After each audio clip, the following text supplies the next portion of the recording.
So in this overall context, what has happened in Unitarian Universalism is a classic kind of glass half full, glass half empty. While I believe that we should be much larger and involve many more people than we do, if you compare us to the people that are with whom we're normally compared, we're doing much better. And I'll return to that theme in a bit. I want to take a look now at another chart quickly, which shows the membership, reported membership of our congregations. A little bit of context on this. So you see there's been a slight increase. This is going back 10 years, and then a slight decrease. The number that is perhaps as significant in that, or more so, is the little green lines, which show a steady and kind of relentless decline of enrollment in religious education in our movement. And that is largely the result of the demographics of our country. But one of the things that happens when we look at statistics nationally, similar to what I talked about with the Catholic Church, is they can hide tremendous change that's actually going on. This I want to show that because while our membership has changed very little, we're really a movement of two or maybe three kinds of congregations. Congregations that are thriving and growing, congregations that are stable, and congregations that are in decline.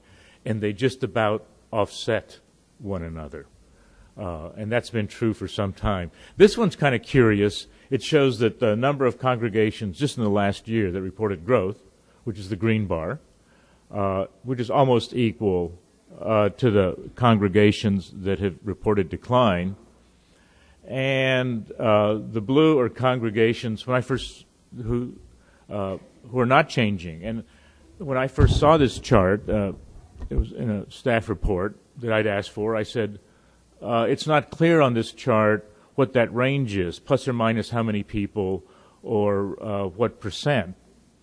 And they said, no, these are congregations that report zero change, not even one person in there. And you know what that says?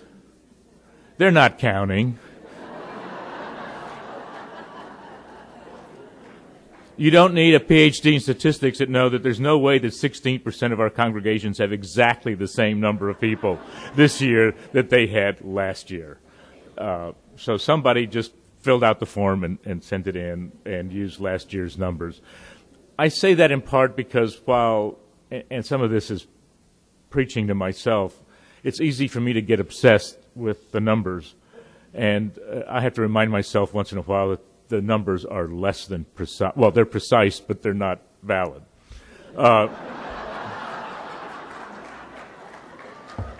They're close. There's an error range in there, and we're not sure exactly what it is. I just love that. 16% of our congregations report exactly the same membership. I'm sure that doesn't include any of the congregations in this room, but probably in some district far away. Next slide. This is by region, the change. And it's over a 4-year period. What is interesting is that the regions that in the last 4 years we've seen a dip, and it's not clear how much of that dip, as I'll show you later, is because of the economic crisis and people counting more carefully, because this always tends to happen during a deep recession. But what is significant about this, so you didn't know you were going to get a sociology lecture, is that the declines are way disproportionately in New England and in Central East region. Now I'll return to that because there's a reason. And the only region that's actually reported some growth is the southern region. If you go back 10 years, the Pacific Western would have shown some growth. And actually, we had 4 districts that over a 10-year period showed more than 10% growth. The aside on that, and let's not go to the next slide yet, is that if you look at the membership numbers by age of congregation, it's really clear that the congregations that are more than 100 years old are much more likely to be in decline than the newer congregations. So in the regions where we have our oldest congregations is where we've seen some decline. And another thing that has really changed in this rapidly changing religious world in which we live is 10 years ago, when I was Director of District Services, if we looked at our large congregations, and at the time we were growing slowly, our large congregations as a group were not growing. If you add up all the members in our congregations above 550, 600, they were pretty stable. In fact, now 63% of our large congregations are growing.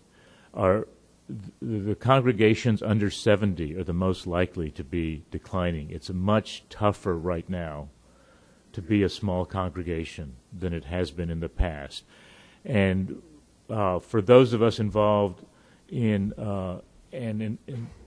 your districts, it really raises some questions about how do we go about creating and supporting congregations that are in the process of revitalization, because the sort of one size fits all.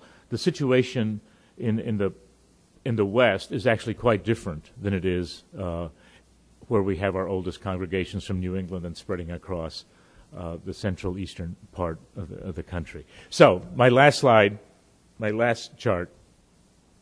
And this shows over a 10-year period the change in membership from year to year. So you can see there was growth in the middle of the 2000s, and then a significant dip a couple of years, and virtually none this year. I mean, 181 is not much change at all, and the way it tracks with the economic crisis is probably not coincidental in here. And what you're seeing at the top is these are all really North American congregations except for the Philippines. We found that the Philippines, like some of our other congregations, because they got grandfathered in, and it counts as one congregation. Our church in the Philippines was reporting one number of members, and they actually went back and decided to change the way they count and only change to people who were making contributions, and their membership, they showed, dropped 1,000. But if we lumped it all in here, the change in the Philippines, which was not really a change on the ground, but a change in the way they were counting, skewed all the North American statistics. So